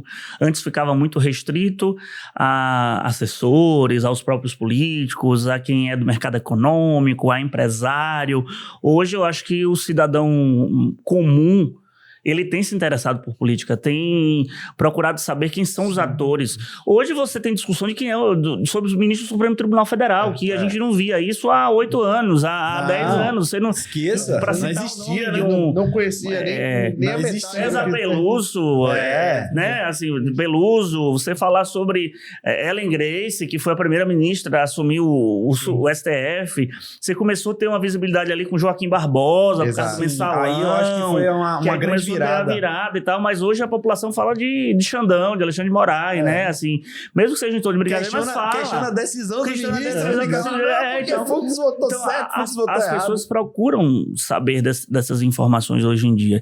Então, ficar alheio a isso é um tiro no pé, no sentido de jornalismo político, e ele interfere no processo. Porque ele vai contrapor, ele que vai confrontar, ele que vai fazer entrevista com os candidatos e vai tentar tirar o candidato da zona de conforto. O debate, a entrevista, ela serve para isso, é para tirar aquele véu daquilo que é tudo plastificado e tudo bonitinho da campanha eleitoral. Porque se o político errar na campanha eleitoral, na gravação do horário eleitoral, você volta, você repete, você faz a plasticazinha. Quando você vai para uma entrevista...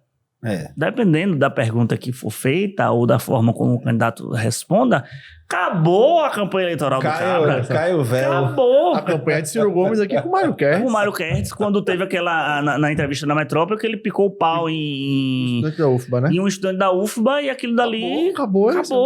Pegaram aquilo dali, vinha bem. Acho que foi a campanha em 2002? Ou foi acho que foi a campanha de 2002. Acho que foi a campanha da força dele. Eu acho que ele estava no PDT. Era PDT. Pois é. Então, aquilo dali foi um tiro no pé, por exemplo, dele. Então, assim, tem que saber preparar o seu candidato para quem é assessor para o que está para surgir. Campanha eleitoral é guerra no sentido que a gente fica acompanhando a guerra. Media training, então, é fundamental para qualquer político. E o assessor que gosta de blindar o político, que gosta de, não vai, peraí, não é agora, não sei o quê. O que você acha deste cidadão? Assessor, pra mim, eu sou totalmente contra. Uma hora a gente vai furar a bolha. E as histórias que eu contei Uma hora aqui, você vai sentar na uma recepção hora- de um uma órgão. hora- Uma hora o cara vai eu vou sair pegar o cabra, é e na já hora que era. eu tô no restaurante, que eu vejo o cabra, eu vou lá e não precisa de assessor. Se ele quiser responder, ele vai responder, mas eu vou tentar arrancar a informação. Agora, assim, aqui a gente tem um público, né, muito nichado do marketing político. E tem muita gente que está começando. Então a gente sempre tenta, nas entrevistas aqui que a gente faz, a gente sempre tenta, assim, ser educativo em alguns momentos. Então, assim, eu acho que hoje você aqui já foi bastante educativo. Para além das histórias, já foi bastante educativo. Mas eu acho que, assim, seria legal você falar, do ponto de vista do jornalista, como é que você indicaria para um assessor lidar com os jornalistas, tá? Porque a gente sabe que tem os caras que pegam um release seco, sem graça e manda, o outro que não responde. Não, tem um caso engraçado disso daí, de assessor. De assessor. E aí você já puxa o gancho De assessor. pra dar dica pra essa galera É o que tá errata da entrando. errata. Não, Como lidar com a imprensa, errata certo? da tem errata da errata, que dá errata da errata. Não, Conte o caso e depois já... Esse pra você é ter noção. clássico na Bahia. A pessoa envia o release. O release nada mais é do que um texto base, onde você tem o que, quem, quando, onde, porquê, as informações ali para você ter a base. Eu não tenho obrigação como jornalista de publicar o release. Zero. Não é o site da campanha, não é a rádio, não é o programa eleitoral. E aí eu lembro, isso lá em Goité. Eu tinha um sitezinho lá em Goité, com um jornal que eu fazia, e vieram, o assessor mandou um release, e para mim a informação principal do release não estava no lead do release, Sim, aí você... estava no final do release.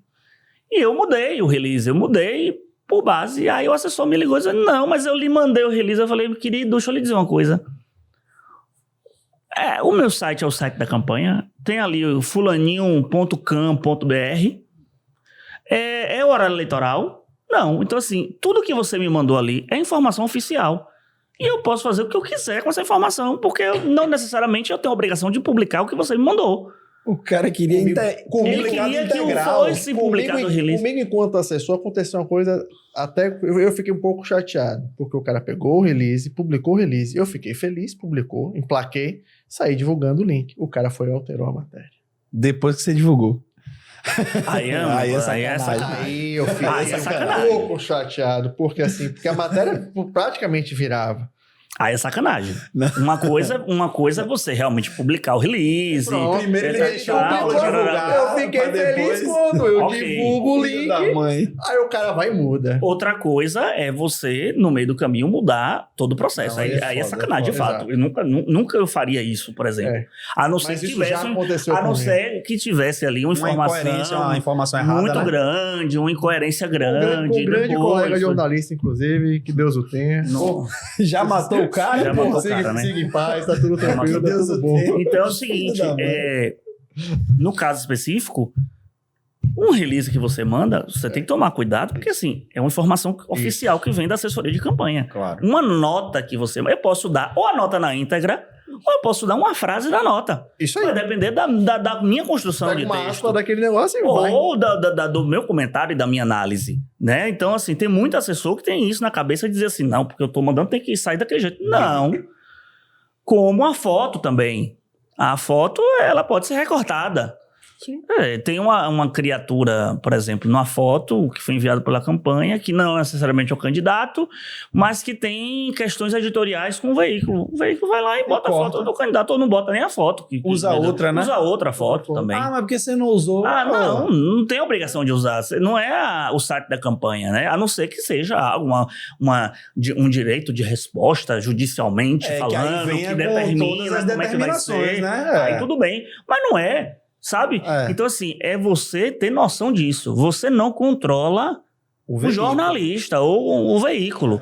Ah, o candidato é amigo do dono do veículo. Ah, o candidato tem relação. Ah, o candidato é o dono do veículo. Aí tudo bem, você pode até utilizar dessas facetas. É moralmente questionável? É moralmente questionável. Mas se tratando de uma guerra política que é uma eleição, várias armas são jogadas. Mas parta da premissa de que você não controla necessariamente o que vai ser publicado. E eu acho que até tentar controlar cria uma péssima relação. É pior ainda. Entra na listinha, meu amigo. Já foi. Tá cria lascado. uma péssima relação, né, cara? É melhor você deixar a coisa correr e depois Rapaz, ir tentando ajustar, né? Que eu tenho hoje uma amizade grande, assim, no campo da comunicação, mas que a gente quebrava o pau.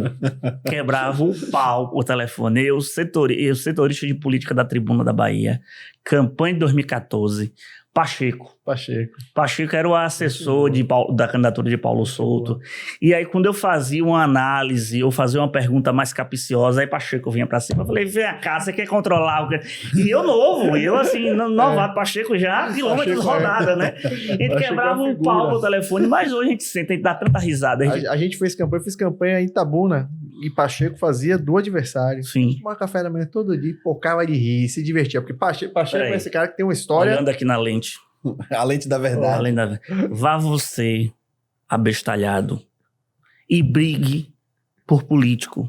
E brigue com seu colega do marketing, assessor, etc e tal. Na hora da guerra, cada um pro seu canto, etc e tal. Mas brigue, quebre o pau. Você vai ver o que é que vai acontecer no futuro. Porque, principalmente você que não necessariamente trabalha com comunicação ou está acompanhando a gente, que é um seguidor, brigue pelo seu político de estimação, brigue. Aí depois acontece o que aconteceu, por exemplo, Roma e Neto, que na eleição passada era água e óleo, hoje estão todo mundo junto. Geraldo Alckmin e Lula, hoje estão assim, né? Pacheco, por exemplo, que foi um exemplo que eu citei, é um exemplo de profissional. É um exemplo, é um baita profissional. Fez campanha de Paulo Souto, fez campanha de João Roma, hoje está trabalhando profissionalmente com Jerônimo Rodrigues. Então, assim, o mundo dá voltas, tá? O mundo dá voltas. Você que briga com um colega de jornalista, colega da imprensa, porque você é assessor, tá ali por cima, é um secretário, tá ali por cima. O mundo dá voltas. O mundo dá voltas. E depois, você pode estar pedindo emprego para essa pessoa. Não tô dizendo de você, assim, nunca se indispor. A gente briga com pai e mãe, assim, a gente se dispõe com pai e mãe, a gente se dispõe com o irmão, a gente se dispõe com os amigos. Tudo na linha da civilidade. O contrapor com respeito na linha da civilidade. Quantas vezes, em termos jornalísticos, você não quebra o pau com um colega jornalista? É normal, você não pode entrar em guerra. É pode normal. Virar inimigo. Aí agora você levar pro coração e ali transformar aquilo no cavalo de batalha. Eu sou daqueles que faz assim, ó, colega, eu vou lhe dar um trabalhinho. E aí solta a matéria. Eu sou daqueles ainda, eu ainda aviso antes, eu falo, ó, tô soltando a matériazinha aqui. Ano passado, em uma das campanhas que eu trabalhei, o cara parecia que me odiava, cara.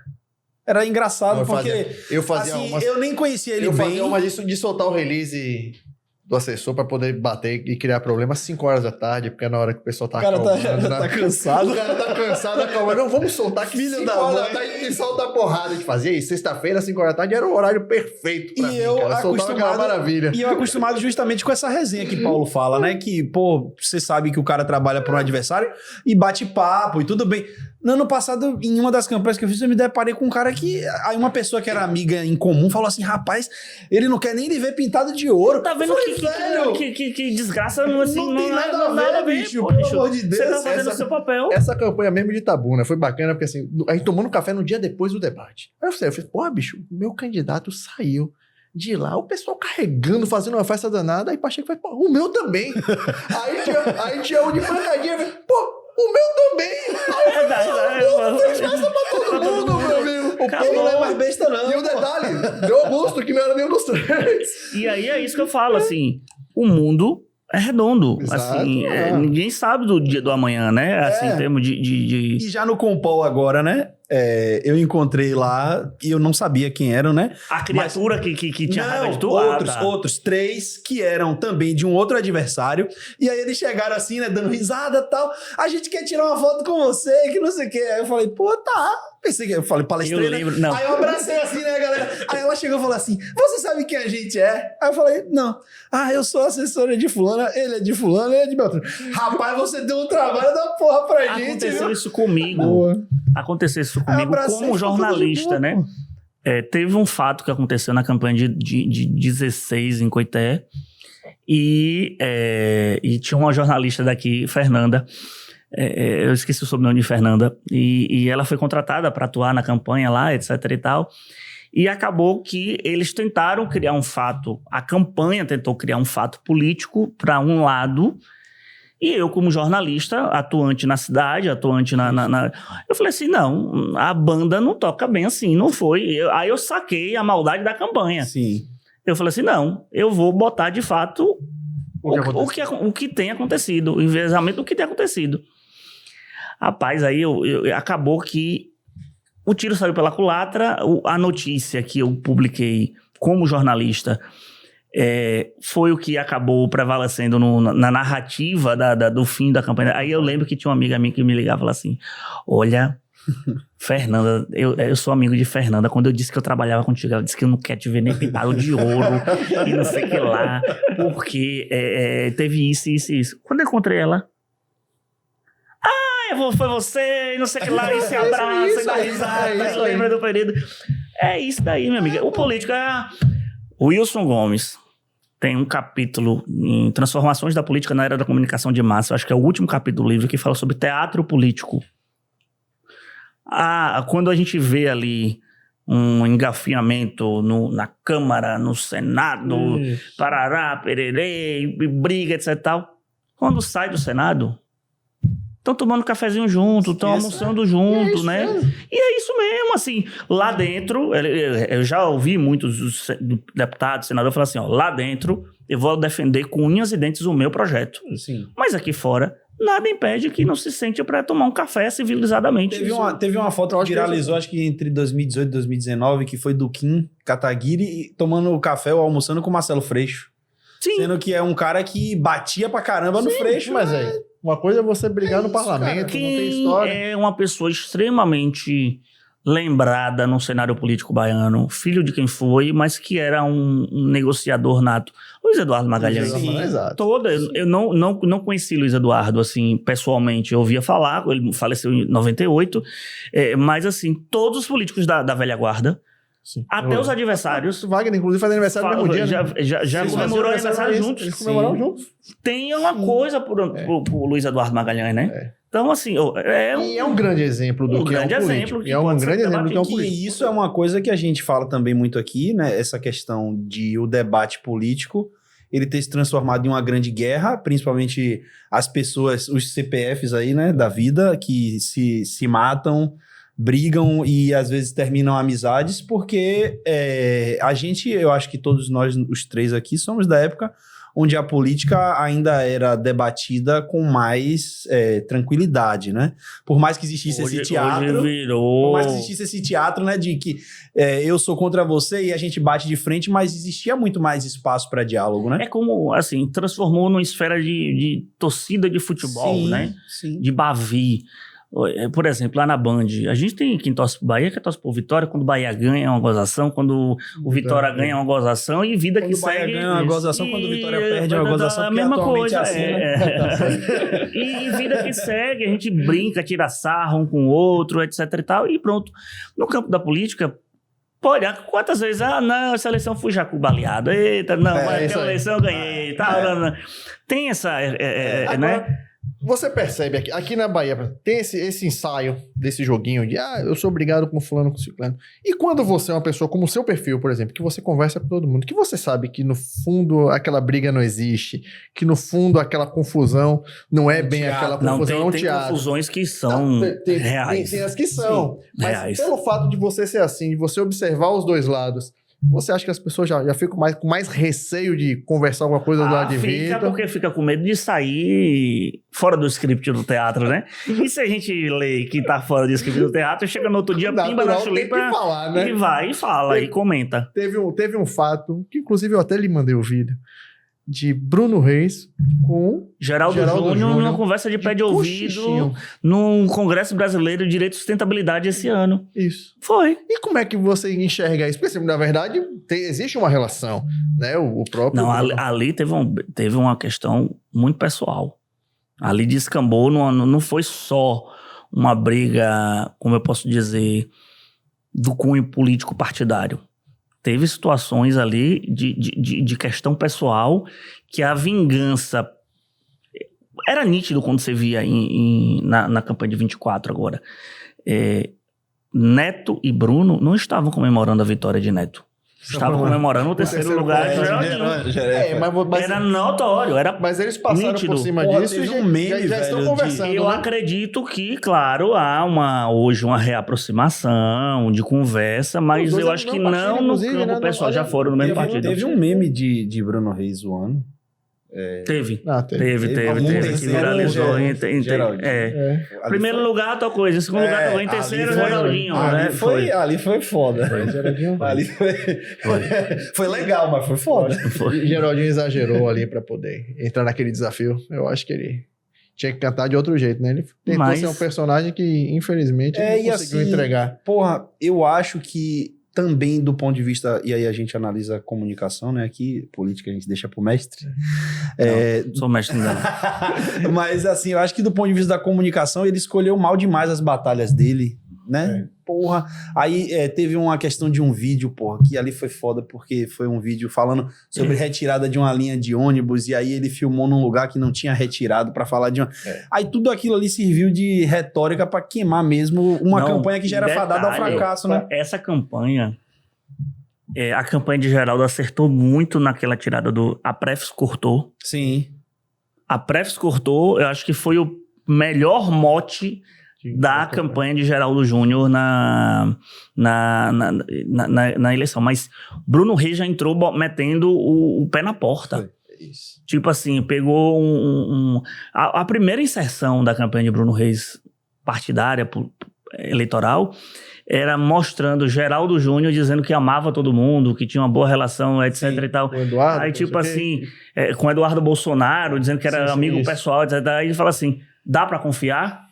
Em um candidato desse dá pra confiar? E já metendo com o pé na porta. Já foi assunto de todo lugar. Geraldo já teve um erro na campanha de 22. Ali, pra mim, ele sacramentou. Ele deu a sorte de ser vice-governador, de estar vice-governador e fazer o filho deputado estadual. Porque a campanha de 22, ele de vereador, fazer uma campanha dizendo o líder, ele ficar em segundo, ali já foi pra mim uma prova de que... Falar o líder e ficar em segundo pode falar que você é o líder só se você tiver se certeza. o resultado não chegou. E o resultado chegou diferente pra ele. Ele ficou em segundo. Ele não foi o líder. Então, ali já é um... Em segundo em quê? Segundo colocado para vereador, em 22. Ah, sim. Não, mas 22, mas deixa eu lhe dizer. 20, isso. Ali foi um baque. Ali foi. Eu vi Eu tinha certeza ali do foi um primeiro baque, lugar. porque tradicionalmente quem ocupava a presidência, a gente já Era teve só o casos de vereadores perderem a eleição sentado na cadeira. Pedro Godinho é um exemplo disso. Mas geralmente quem senta na cadeira de presidente tem toda uma estrutura, etc e tal. Claro. Vai ali na liderança, vem puxando a lista. Vi de Carlos Muniz agora, né? Não foi porque foi um ponto fora da curva por causa de Jorge Araújo, que assim, que ali ali foi um ponto fora da curva, mas quando você olha para...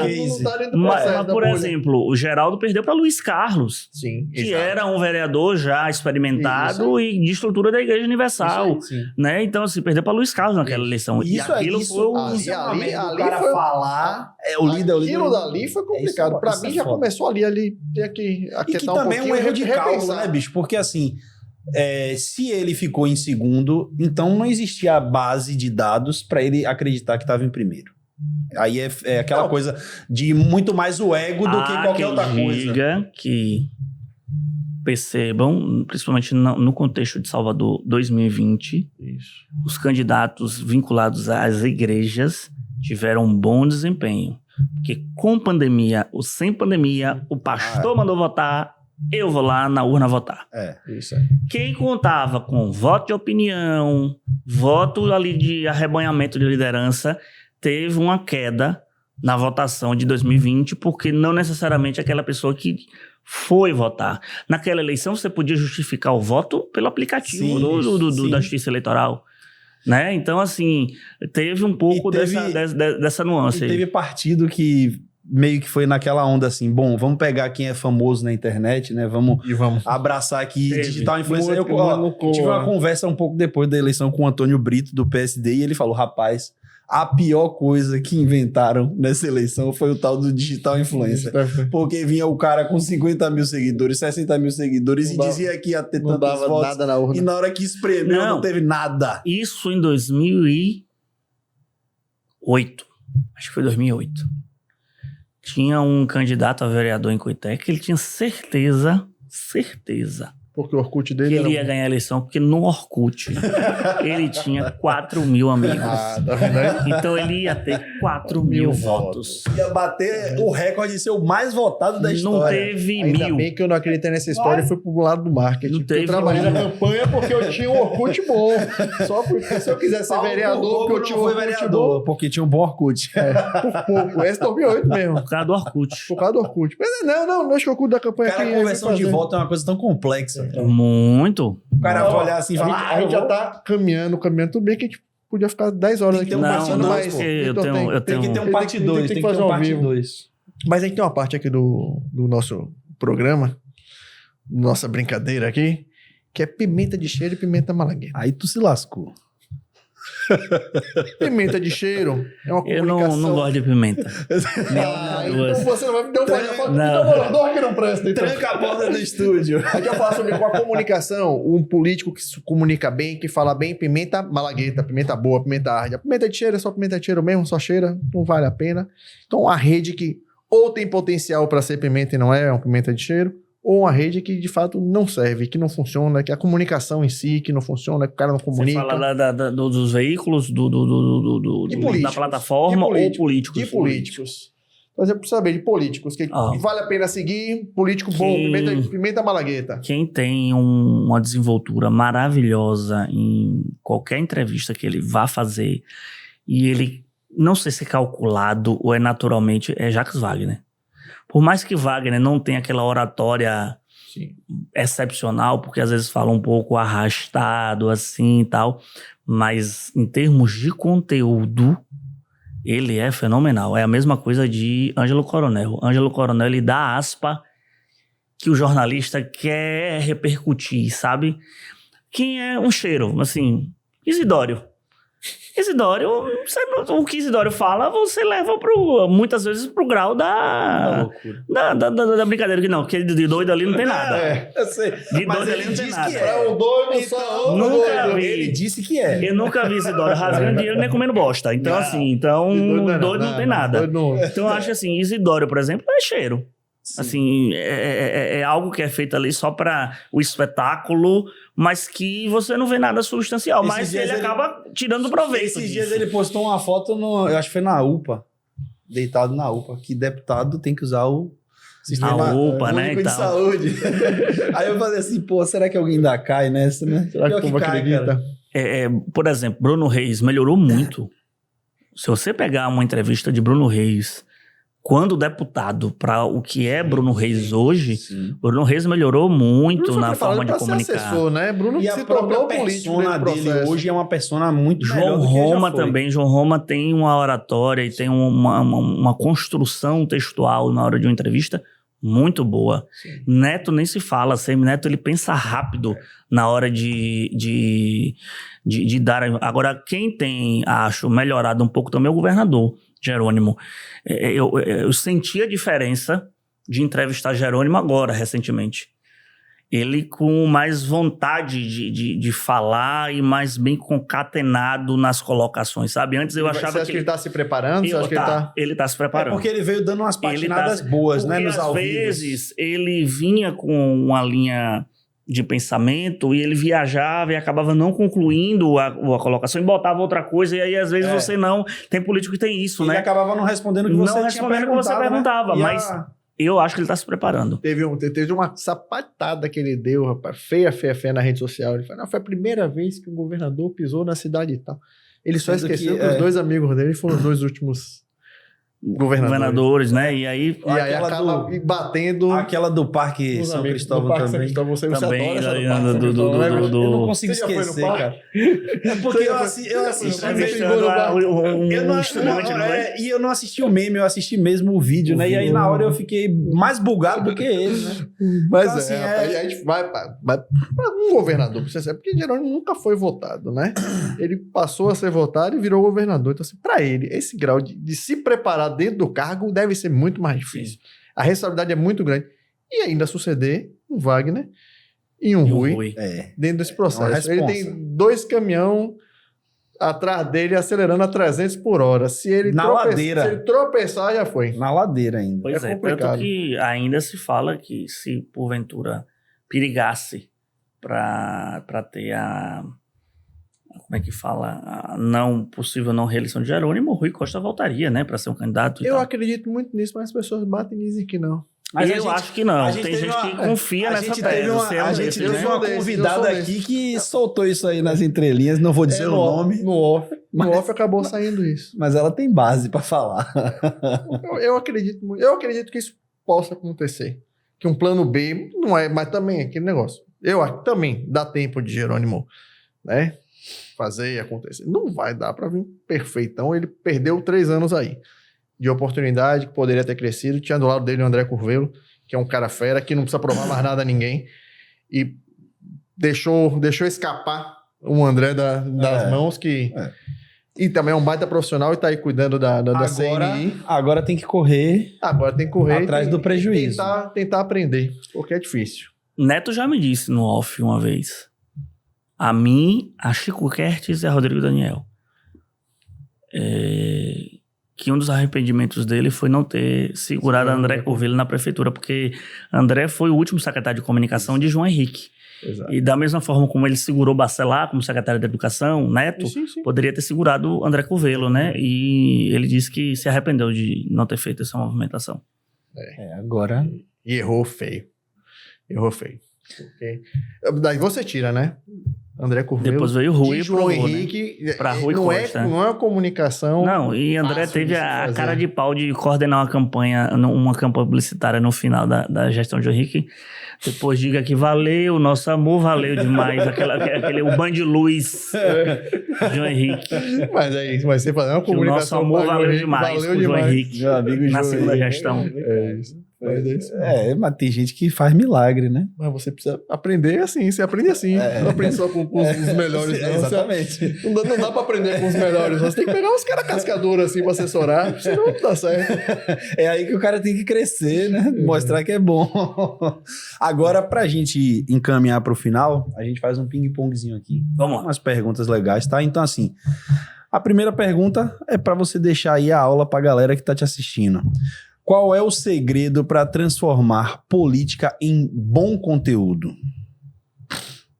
Eu acho que é você tentar popularizar o assunto da política, que é um assunto denso, um assunto muitas vezes chato, e você tentar transformar ele em algo palatável para as pessoas que às vezes não estão pensando nisso, não quer pensar difícil, não quer, mas que dependendo da forma como ela venha, não perdendo a seriedade que a política tem, mas deixar o assunto mais palatável, mais entendível por parte da população. Fazer essa tradução, Essa né? tradução. O que é que não pode faltar em um conteúdo político para chamar a sua atenção? Originalidade, exclusividade, algo diferente. E o conteúdo, ter um conteúdo ali que vai chamar a minha atenção. Para fazer um videozinho falando ao mais do mesmo, o dia do prefeito, o dia do vereador, o dia da árvore, o dia da bandeira. Aqui discutindo pautas importantes para nossa cidade. O que é que tem de novidade? Dia cheio de reuniões importantes, o gabinete. O que é que tem de novidade aí?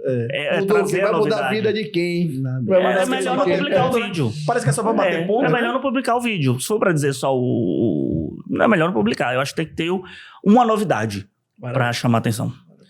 Quando se trata de jornalismo, tá? Exclui mídia social agora.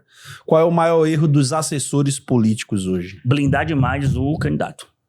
Porque aí causa também uma aversão. Um distanciamento. E você causa por osmose uma aversão ao político porque você não consegue aproximar o político do jornalista e mais ainda do assessor.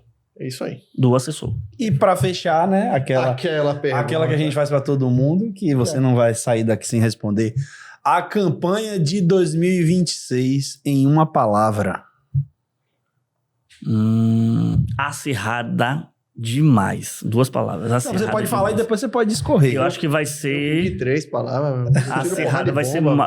Eu achei a campanha de 22 acirrada. A gente veio de uma série de campanhas muito mornas para o governo do estado da Bahia. 22 foi acirrada. Bote aí ao quadrado o que vai ser 26 na campanha do governo do estado da Bahia, principalmente. Eu acho que na campanha para a presidência da República, não. Eu acho que o ápice recente da campanha foi 22. Eu acho que vamos ter uma eleição competitiva, mas não tão acirrada como foi 22. Mas para o governo do estado da Bahia, eu acho que vamos... E quem está esperando a definição vir de cima para poder resolver aqui, tá perdido no processo. Tá, concordo. Tem que começar a resolver isso, porque o federal vai ser totalmente outro caminho. É isso aí. Eu acho que Foi, né? se a gente tivesse mais 2 horas, a gente ficava aqui também, A né? gente vai fazer episódio 3, 4, 5, 6, 7 com o Vitor. Porque tem a história da vantagem. Não Aí, ó, falta história. parte É, 2. sempre Parte 2. pra montar. Você já separa as da parte 2 aqui, que a gente marca outra terça. Fico o estúdio o dia inteiro aqui pra gravar. Estou 2 da tarde, segunda a sexta, na Band TV e Band News FM. Eu vou olhar para a câmera. Isso, olha pra lá. 2 horas da tarde, Band News FM, com o programa Boa Tarde Bahia. Tem uma coluna Esse é o Ponto na Band News FM, que vai lá de segunda a sexta, 10 para as 7 da manhã, 10 horas da manhã e 10 para as 4 da tarde, que é uma coluna que faço um comentáriozinho mais analítico. Tô na Band também, no Band Cidade, toda terça-noite e no Bora Nordeste toda quarta de manhã. Além disso, tem os artigos publicados na Tribuna da Bahia toda segunda-feira, os artigos de opinião que eu sempre prezo muito. Tenho as minhas participações na Rádio Excelsior também da Bahia, mas principalmente @Victor do Jornal no Twitter. O Twitter que é como se das horas vagas, Victor do Jornal, Instagram e Twitter, que Twitter é chamar bom preço para Mendonça. Esse Twitter é o das Twitter. horas vagas do Twitter. Rapaz, esse Twitter era problema. Dor de cabeça, os políticos, se pudessem apagar uma conta no Twitter, era sua. Era sua. Meus amigos, vamos ficando por aqui. Muito Valeu. obrigado, até a próxima. Um abraço.